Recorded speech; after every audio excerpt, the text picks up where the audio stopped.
lorsque vous avez 50% de la jeunesse qui n'a pas d'emploi en Espagne, en Bulgarie, en Grèce, au Portugal, en Italie, est-ce qu'on peut encore être si étroit politiquement de penser qu'on peut résoudre ça avec les subventions ou l'aide publique, une aide publique qui est toujours plus ciblée, qui vise à catégoriser les personnes très fortes, à les amener à démontrer qu'ils ont vraiment besoin d'être soutenus par l'aide publique, au lieu de penser que nous avons, comme société, les Européens, trouvé d'autres voies, dont l'allocation universelle, qui peuvent être un chemin intéressant pour laisser les personnes s'épanouir, sortir de la catégorisation, même de l'humiliation souvent,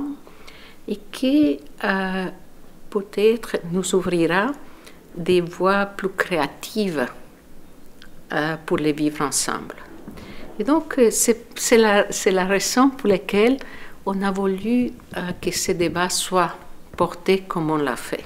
Évidemment, on a voulu l'associer à d'autres, les débats sur les biens communs.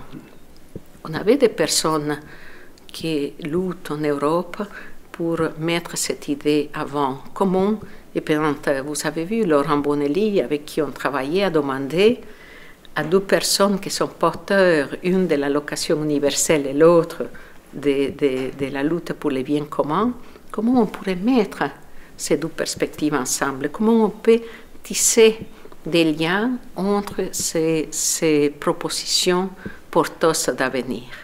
Et donc je pense, et ça pour terminer peut-être, qu'on doit laisser vivre ça.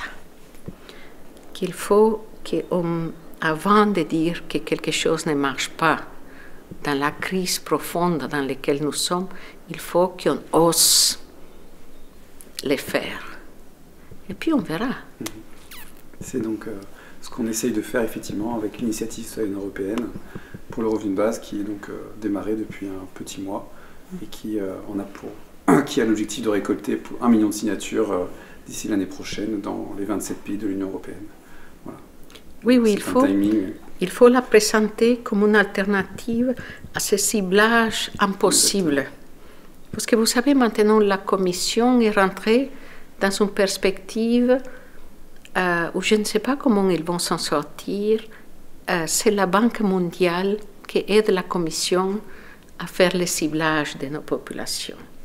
Et donc, j'ai assisté à un débat dans ce sens où l'efficience dans l'utilisation des biens, de l'argent public est vue uniquement par l'augmentation des critères dans l'accès des personnes.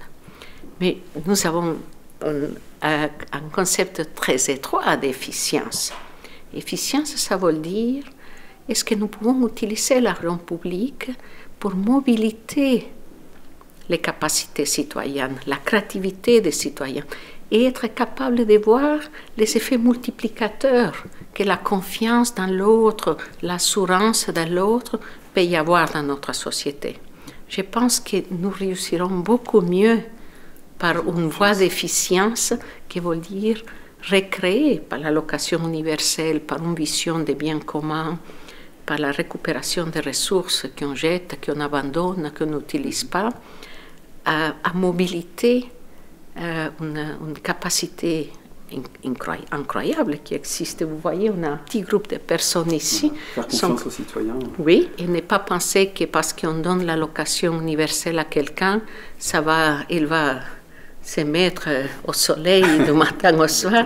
C'est la pire des perceptions des êtres humains.